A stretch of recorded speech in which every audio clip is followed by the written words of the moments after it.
Radhe Radhe guys. लाईफमध्ये जेव्हाही मला खूप जास्त लो फील होतं तेव्हा मी प्रयत्न करते मी कुठेतरी ट्रिपला किंवा देवदर्शनाला जाईल. यावेळीही काहीही विचार न करता मी सरळ निघाले श्री खाटूश्याम बाबाच्या दर्शनासाठी.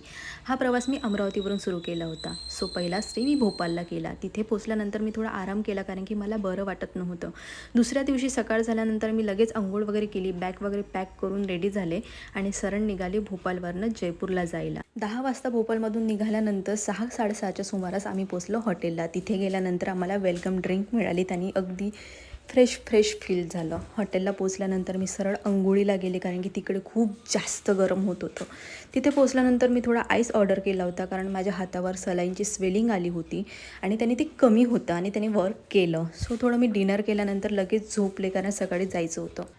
सकाळची सुरुवात मी चहा घेऊन केली आणि काही वेळ न गमावता लगेच रेडी झाले कारण मला जायचं होतं श्री खाटूश्याम बाबाच्या दर्शनासाठी. आमच्या हॉटेलपासून मंदिर 60 किलोमीटरवर होतं, त्यामुळे आम्ही मध्ये नाश्ता वगैरे करून सरळ पोचलो श्री खाटूश्याम बाबाच्या दर्शनासाठी.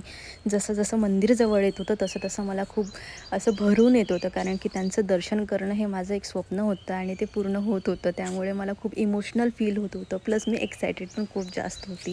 प्रसाद वगैरे घेऊन सरळ पोचले मी बाबाच्या दर्शनासाठी. तिथे गेल्यानंतर VIP तिकीट्स घेतले पण तरीही गर्दी होती. तिथे गेल्यानंतर दर्शनही खूप छान झालं, शांततेत झालं आणि खूप भारी फील होत होतं, शांत फील होत होतं. लाईक खांद्यावरचं ओझं कोणीतरी उतरवलं असं फील झालं. हा व्लॉग मी इथे संपवत आहे. Thank you for watching. जय श्री खाटूश्याम.